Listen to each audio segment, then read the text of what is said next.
Bado tuko mahali hapa tukizidi kumtukuza Mungu kwa matendo yake makubwa na kwa uwezo wake mkuu na kwa utukufu wake. Hakika tumezidi kuona Mungu akitenda mambo makubwa, na ibada imeisha majira haya na muda huu hapa katika kanisa hili la Uzima katika Neno, na nimepata fursa ya kuongea na muumini wa mahali hapa kanisa hili la Uzima katika Neno. Nadhani anao mawili matatu ambayo anaweza kuzungumza na sisi, akashare mawili matatu na ninyi watazamaji wa Mji wa Raha TV, na anao jambo la kutuambia kuhusiana na ibada ya leo. Bwana asifiwe sana. Amen. Kwa majina yako tafadhali? Jina langu naitwa Isaya Mohamed Abbas Andika. Naam, kaka Isaya, wewe ni muumini wa kanisa hili la Uzima katika Neno Mji wa Raha? Ni muumini wa kanisa hili la Mji wa Raha hapa Mbande Kiponza. Ndio, ibada ya leo una kipi cha kushare na mtazamaji anayetufuatilia kupitia YouTube Mji wa Raha TV? Tunapenda kumshukuru Mungu mahali hapa, maana Mungu anaonekana mahali hapa katika Mji wa Raha Kiponza. Kokote unaposikia sauti hii, tunakukaribisha ili uje umuone Mungu mahali hapa. Utamwona Mungu akifanya katika maisha yako kama tunavyomuona sisi Mungu akibadilisha maisha yetu. Hii ni furaha tulionayo, kumuona Mungu akifanya katika maisha yetu kupitia mtumishi ambaye Mungu amemweka mahali hapa, Mchungaji Alex Mkwama. Ibada ya leo, kuna kitu gani umejifunza kupitia ibada ya leo? Ibada ya leo ilikuwa ni ibada njema, nzuri, yenye uwepo wa Mungu. Tumejifunza neno la Mungu ni kwa habari ya kupanda mbegu ambayo ni pesa, au kumtolea Mungu au kufanya kazi ya Mungu kupitia pesa. Kuna mtazamaji ambaye umesema ibada ya leo somo lilikuwa ni kupanda mbegu. Kuna mtu ambaye anatamani kuelewa maana ya kupanda mbegu ni nini? Maana ya kupanda mbegu, Biblia inasema tupande mbegu asubuhi, mchana na jioni. Na Yesu akatolea mfano akisema mbegu,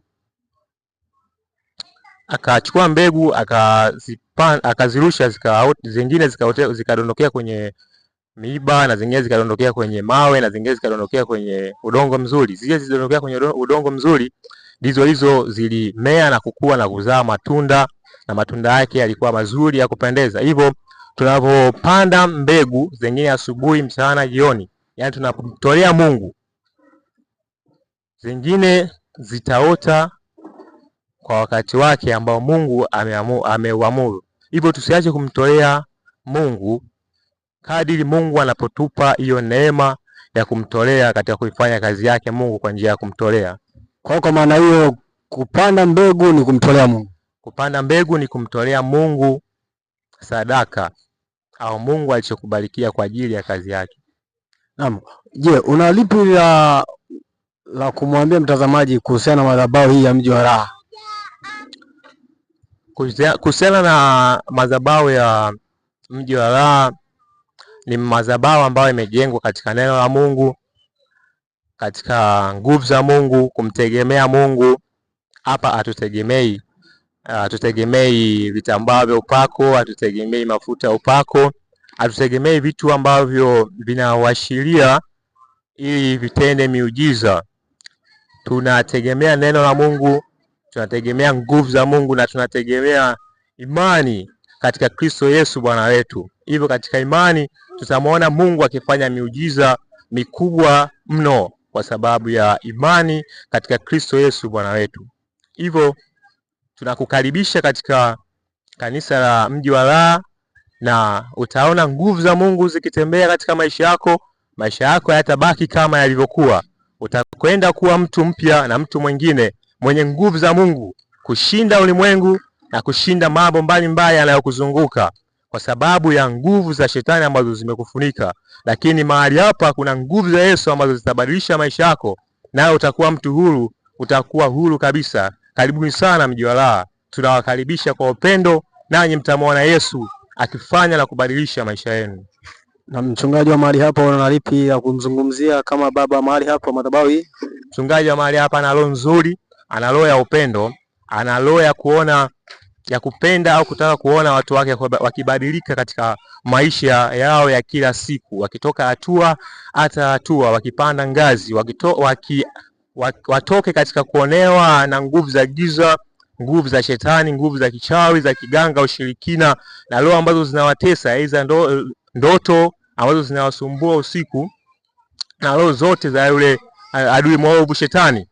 Mchungaji wa hapa yuko vizuri sana, kwa sababu Mungu anamtumia na yeye mwenyewe anamtafuta Mungu kwa ajili ya watu ambao wana matatizo mbali tofauti, matatizo tofauti, na Mungu anamtumia kiukweli katika kujibu matatizo ya watu na maswali ya watu.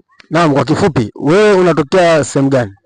Natokea Mwandege Magengeni. Naam, kutoka Mwandege haujaona gharama mpaka umefika mji wa raha. Je, unalipi la kuambia watu wa Mwandege?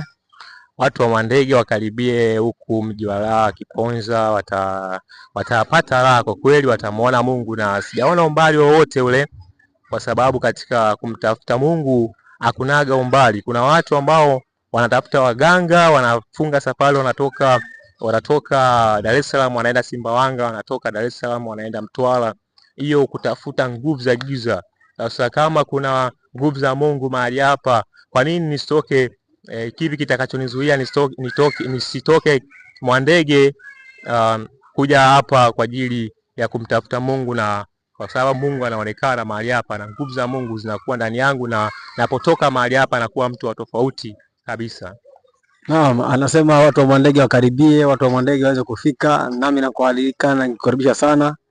Nadhani umemsikia ndugu yangu hapa Isaya anapokaribisha. Kanisa hili lipo chini ya mchungaji Alex Mkwama.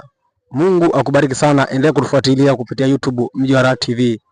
Mungu akubariki sana.